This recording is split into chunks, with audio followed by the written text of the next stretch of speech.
Okay, we are now live. Turn that off. And good evening and welcome to another edition of the Plant-Based Priest. I'm the Reverend Susanna Cates. This is the All Saints Church Community Kitchen. And tonight we are going to have a vegan Vietnamese feast. And I'm very, very excited about this. A few weeks ago, I had really delicious pho in, I think it was close to Piscataway. There was a really good Vietnamese restaurant. And when I mentioned it at that cooking class, I think the day after I had eaten there, everybody that was here was like, yes, you should do Vietnamese food. So I've never cooked Vietnamese food before, so this is all kind of new to me. I've eaten it lots, but I've never cooked it before. So hopefully it turns out well. There was a lot of stuff that I had to do beforehand, especially with the pho, because the broth is super flavorful. So it has to simmer for a long time with lots of different spices and things like that. But I'll walk you through the process that I use once we get there, and then we'll go from there. Hi guys, come on in. But we're going to start with our appetizer, which is summer rolls. Summer rolls, unlike spring rolls or egg rolls, are usually made with raw ingredients. So they're really fresh and cool and crunchy. And what we're making ours out of tonight are really thinly sliced cucumber and carrot and red bell pepper, along with some finely shredded Napa cabbage, and again, some really thinly sliced smoked tofu, which we're also going to be using in the banh mi, and some fresh mint leaves, which I love, love, love. And then we're going to make a sauce, a peanut sauce, and we also have some other things that we can use for that. Some people, okay, I'm going to go ahead and give you a disclaimer right now. I am one of those people that cilantro absolutely just gives me the willies. I can't eat it. It's really unfortunate because I love so many cuisines of which cilantro is a part, but I can't do it. So these are going to be made with mint. However, if you like cilantro, then by all means make your summer rolls with cilantro. And cilantro is up there as a garnish, both for the pho and for the banh mi. So if you like cilantro and you want to use cilantro in your Vietnamese cooking, it is super authentic. I cannot with the cilantro. So these are really fun to work with. These are the summer roll wrappers. They're made out of rice paper and a little bit of tapioca, and they look like plastic when you start out. But all you need is a little bit of warm water, and you actually don't need to soak them for any significant length of time. So this is our wrapper. This is some warm water, and I'm just kind of pressing it down into this warm water. It's not hot, just warm, for just a few seconds. And it doesn't feel completely soft, but it will continue to soften up as we work with it. So on the very bottom, I'm going to set down the mint leaves because it's going to look really pretty in addition to tasting really good. See, mint I really like mint. I really like basil. It's just cilantro. I hate not loving all foods. It really bums me out. I want to be open and embrace all flavors, and about a number of things I do, but cilantro. And then we put a little pile of our cucumbers and red peppers and carrots, and a few slices of our smoked tofu. That's the best part. And a little bit of the shredded Napa cabbage right on the top. Okay. And then a little bit of rice noodles. And that gives it a little bit more substance. So just like that. And then it just rolls up like you would roll up a burrito. So same exact way. Long end and tuck really firmly. And then bring those short ends over the top like that. Tuck, smooth it down, and then just continue rolling it up. And it all sticks together really beautifully. And then you have this beautiful little summer roll. So I didn't want to stand here and make one after the other, the same thing over and over and over again while you guys just sat there and watched. So I made a bunch beforehand. But before I hand them over to you, I am going to hand them all over to you. Do not worry. I'm not just going to leave them here for you to drool on. We're going to make the peanut sauce that goes with it. So in this bowl, I have about a teaspoon or so of minced ginger and a clove of minced garlic. And I've got some peanut butter right here. We're going to add about 4 tablespoons of peanut butter, assuming we can get it out of the measuring spoon. I do my best, people. I do my best. There's only so much I can work with. Peanut butter is physics, and I don't deal with physics. I just cook. So let's scrape out some of that. Oh, all my peanut butter sandwiches are going to taste like garlic. There's worse things. There are definitely worse things. So peanut butter. 1 more scoop of peanut butter. Okay. And then to the peanut butter and ginger and garlic, I'm going to add 2 tablespoons of soy sauce.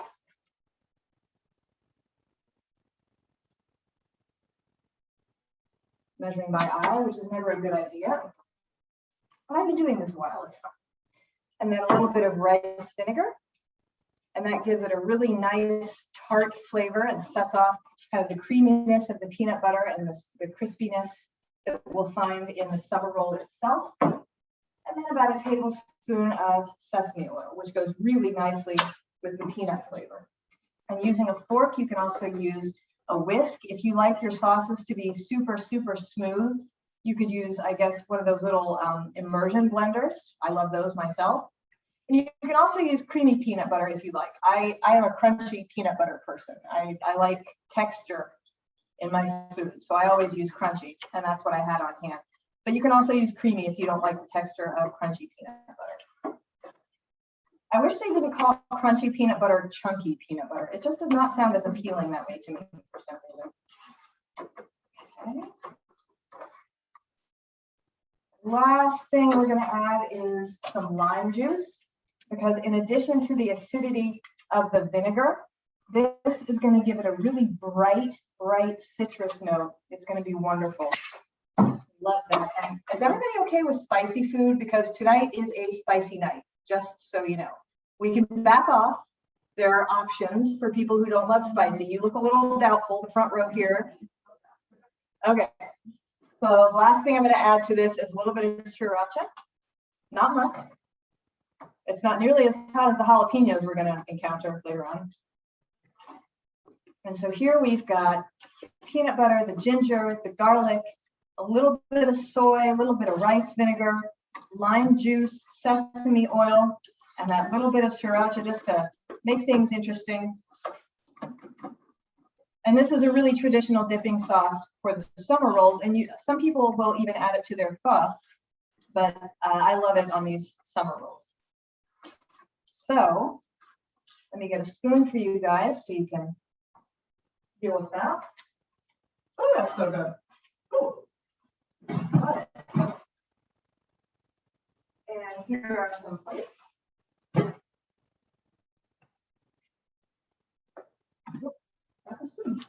I don't have it before. So here is the peanut sauce, and there is also, I've also got a little bit of hoisin sauce right here, if you would like to use that. You'll notice that the only utensils you have over there on your tables is a spoon, because that's really the only thing that requires it, because of the pho. I would probably give you a fork for the noodles now that I think about it. But here's your peanut sauce, here's your hoisin, and everybody gets a roll. So please come up and help yourselves to your appetizer, your summer roll appetizer. One of the things I love about these is that they're just so darn pretty. You can see everything through them, which is why we like to put those mint leaves on the bottom layer when we're making them. And you can also use basil. You can also use cilantro if you're that kind of person. I'm not judging, not at all, just not my thing. And you can also put avocado in these if you prefer that. You can put other kinds of vegetables in there. They're really, it's endless, the possibilities with these summer rolls. Anything you like. And if you are a meat eater, you can put like cooked shrimp or, oh yeah, you can put cooked shrimp or cooked meat or whatever. I just choose not to use any of that stuff, but they're very versatile. So whatever you like, you can make that happen. So I've got a pan heating up over here.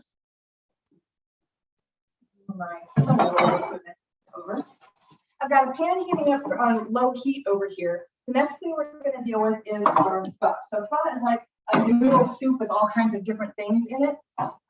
This broth has been simmering for about 2 hours or so. What I'm going to do is saute some mushrooms, and then I'm going to cook tofu in there. So I'm going to get the mushrooms started. And once the mushrooms are cooking, I'll tell you about how the broth was cooked. These are shiitake mushrooms, by the way. Really good texture, very flavorful, very meaty. And I think I've talked about this maybe a couple of times before when we're talking about mushrooms. But one thing that I generally don't do, especially with mushrooms, but really with any vegetable, is to salt them while they're cooking, because salt draws out liquid. And if you do that, then your vegetables are going to get soggy before they get crispy. And we want nice, crispy vegetables. So I'm just putting them in a little bit of oil. And I'm going to go ahead and raise the heat on those a little. Mushrooms will absolutely just absorb anything that you cook them in. So don't feel like you need to add more oil. As long as there's a little bit in there, once they start cooking down, they'll start exuding water, and that will keep them from sticking to the pan or burning. How are the summer rolls? How do we like those? Yeah, good? All right. And see, they're easy. It's just like making burritos, but with different ingredients and a different cuisine and a different wrapper and different everything. But other than that, almost exactly the same.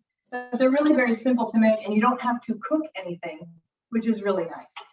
And then, yes, I hear champagne. It's a celebration. Woohoo! We love cooking. We love it so much, we turned it into a party. This is my kind of crowd, I gotta say. Turn the heat up just a little bit more. While the mushrooms are cooking down a little bit, I'm going to tell you about the broth. So the broth, the way we started making the broth is with an onion cut in half and a pretty big piece of ginger peeled. I don't have a broiler in this kitchen. It's best to broil it under a direct flame so they get very charred on the outside, that halved onion. Oh, thank you. We're celebrating that it's Tuesday and we're eating. That's a good thing to celebrate. Cheers. Thank you, ladies.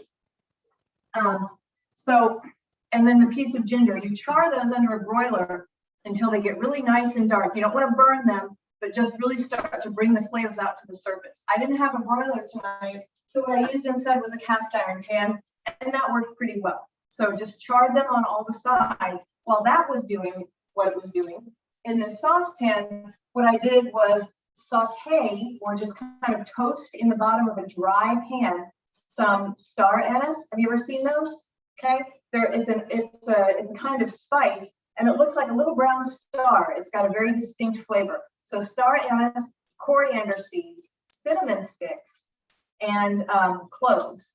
And you just dry toast those on the bottom of the pan until they get very, very fragrant. You don't want to burn those, but what you're looking for is all of those spices that I just named have a lot of natural oils in there. And most anything with a really strong fragrance has a lot of natural oil. And you're trying to bring all of that out to the surface because that's what's really going to give the broth a really distinctive, strong, good flavor. So once those were toasty, I put in that charred onion and garlic, and then I added half vegetable broth and half mushroom broth. Again, if you're a meat eater and you don't mind using beef broth or something like, or pork stock, you could do that. But tonight it's vegetable and mushroom stock kind of mixed together. It still has a very rich flavor, especially because it has all of those really aromatic spices and herbs and vegetables in there. So our mushrooms are nice and golden brown already. And before I add those to the stock, I have a mixture here of soy sauce and rice vinegar and maple syrup. So that's going to go into that stock along with everything else. And then we're going to add the mushrooms into it. Okay. Stir that around a little bit. And the other thing we're going to add are some blanched vegetables. So blanched means you put it in boiling water for about a minute, you pull it out of the boiling water, and you rinse it with cold water to stop the cooking. What we're going for is exactly what we have here. Really brightly colored, just barely cooked. They still have a nice little bit of crunch to them, but they're really brightly colored and they're not raw. They're not going to cook all by themselves in this broth, but we don't want them to be completely raw either. So they're just a little bit softened up. So we have snow peas and carrots and broccoli. And then we also have like the cutest little tiny baby bok choy I have ever seen. They're so wee and adorable. There was a whole bunch of them and I thought, well, that's adorable. We need that in our soup. So all of these blanched vegetables are going right into the broth. Not so that they'll entirely cook, but just so that they start to take on a little bit of flavor of that broth in there with the mushrooms and all those spices. Cover that up. And in the meantime, we're going to come back to this pan and we're going to fry up some tofu because that's going to be our protein for this noodle and vegetable pho. So this also had to get done ahead of time because it had to marinate. It's really, really simple. The tofu that I used was frozen first because I think the texture is much, much better when you freeze it all the way and then thaw it out. And once it's thawed, I used my handy little tofu press to squeeze out as much water as I could. And then it's just been sitting here soaking up sesame oil and soy sauce and sriracha. So it's got a really good, potent flavor. And as soon as that oil gets a little hot, we're just going to fry it up.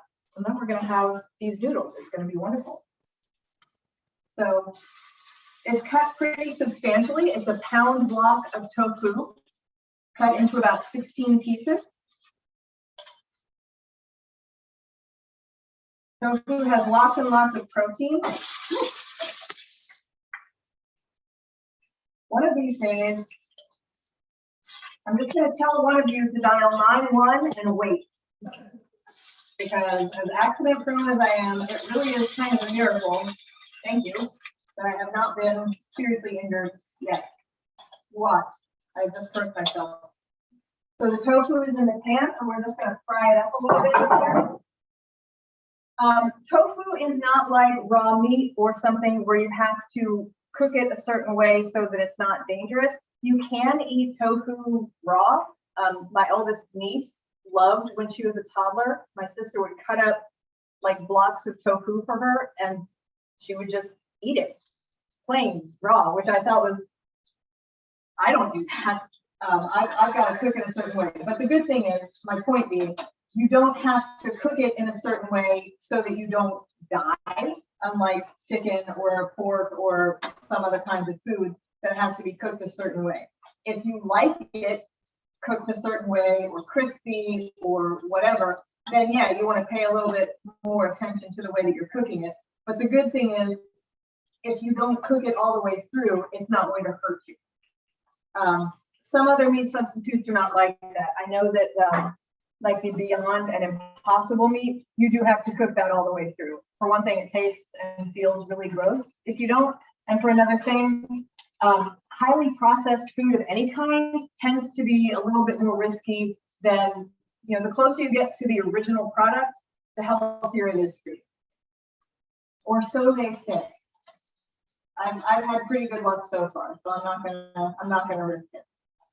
Okay, so we're just flipping this around. So what we're looking for is for it to be nicely browned on all of those surfaces. And it's not going to be super crispy because it's cut pretty thick, but it'll be a little bit crispy on the outside. And that'll be nice. That'll be a nice texture for it. So while that's doing that, I'm just going to give this broth another little bit of stir. And the other thing I'm going to do is I'm going to check it for seasoning. I have not really added yet any extra salt to this because the broth has some salt in it. We just added soy sauce and a little bit of sweetener and a little bit of sesame oil to it. But I'd rather have it a little bit less salty than too salty. You can always add more soy sauce or salt if you want. But I do want to check just to make sure it's not bland. You know, I would never think of making a savory broth with cinnamon and cloves and star anise and all the other stuff that we put in here, but it is so tasty. I've never had anything like it. It tastes sort of holiday-ish, but in a completely different way than anything I've ever tried. I'm very excited for you guys to try this. I hope you all are excited too. So the tofu is almost done because again, we're not cooking the heck out of it. We're just making sure it's brown. So once that is done, the noodles also got cooked beforehand, and I lucked out.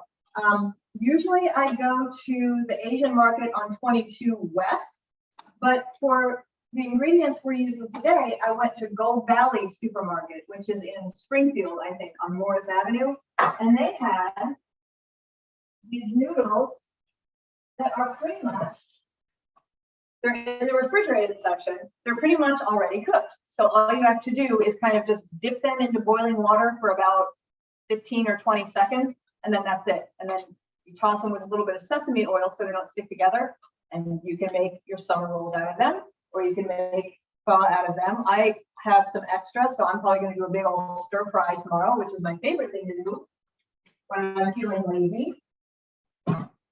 I will say all of these recipes require a lot of prep work, a lot of knife work, because everything has to be cut up in a certain way, and all of the stock has to be pre-made, and the tofu has to marinate, but it is so worth it. It is so worth it.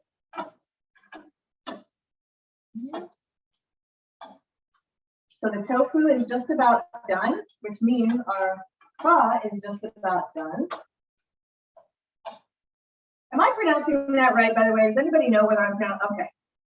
I know it's not pho, but I wanted to make sure I was doing it right. All right. So here we have our bowls with the pho noodles in them. And I'm going to grab our ladle here, turn off the tofu.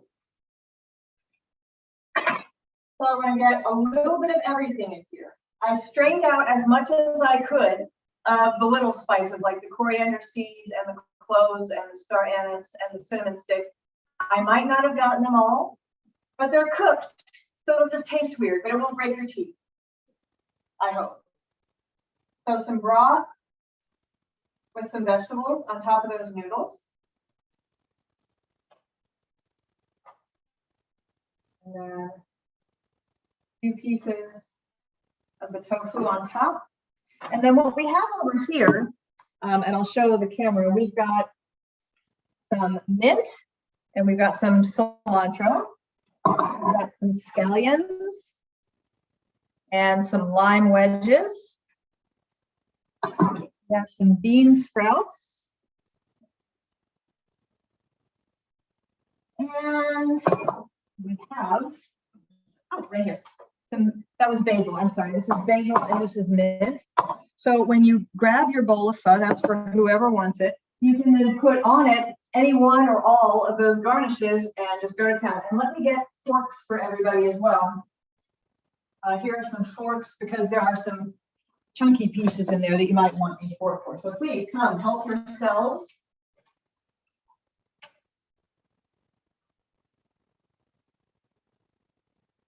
Okay.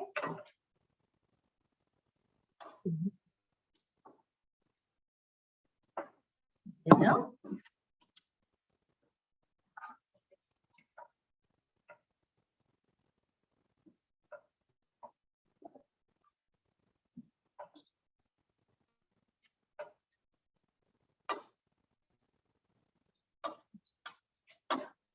There you go.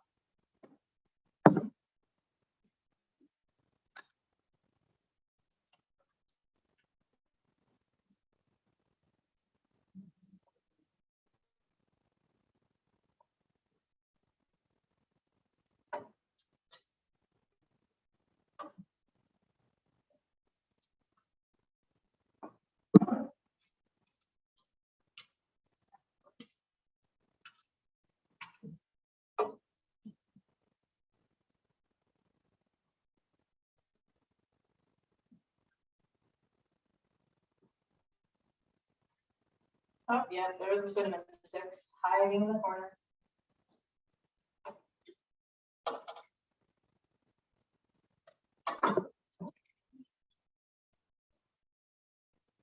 Time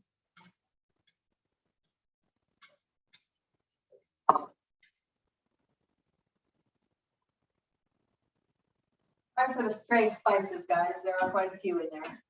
Just do your best.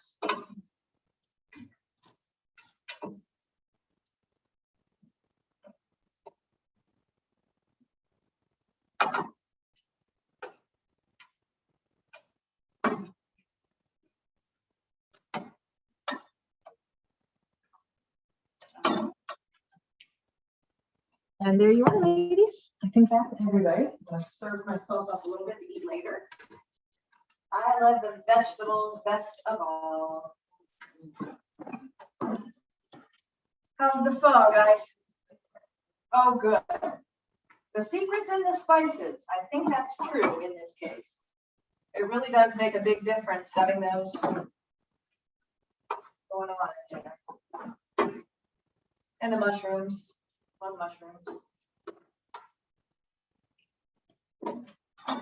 I will eat this up later.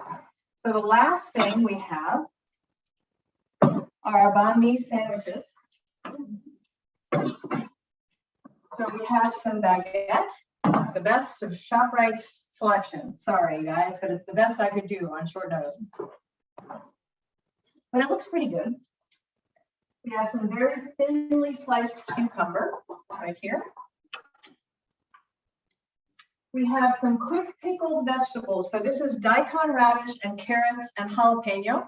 And they've been pickled with a little bit of rice vinegar and a little tiny bit of sesame oil, I think. What kind of pickle these? No, just rice vinegar and a little bit of salt and sugar.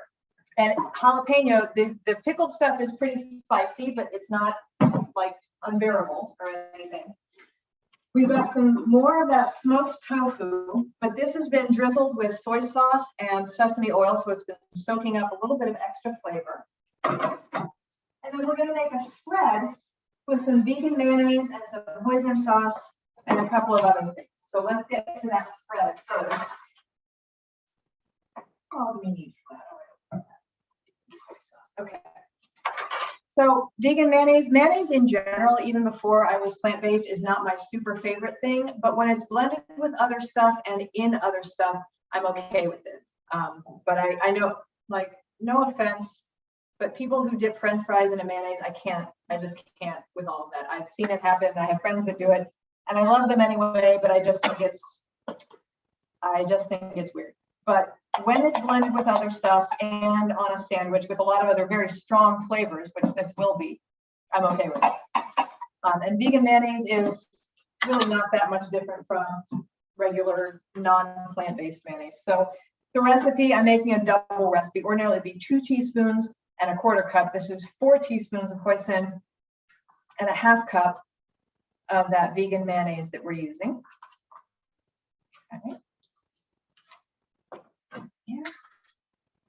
And then here, some soy sauce, a teaspoon of soy sauce.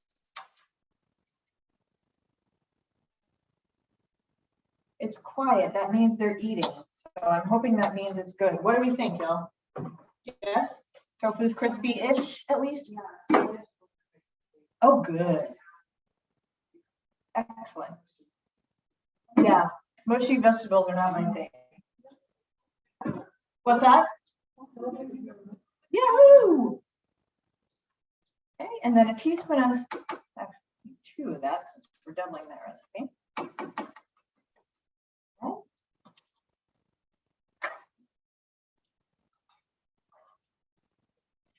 So all of this just gets mixed up.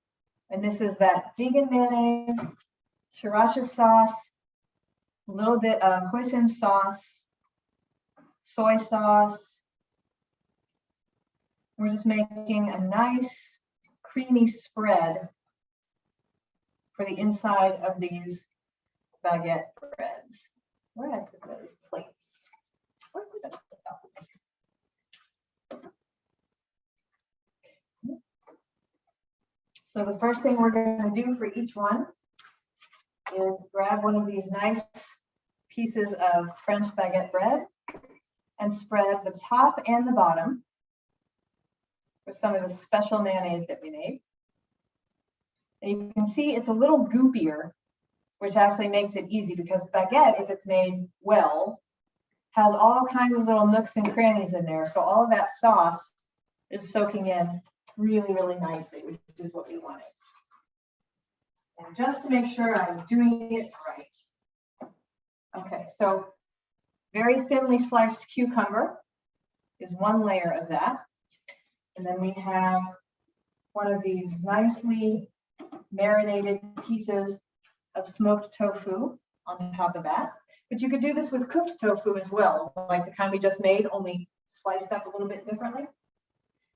And then here are the spicy pickled vegetables. Make sure we got plenty of those in there. And then when you eat this, this is, again, you can come back to all of these garnishes.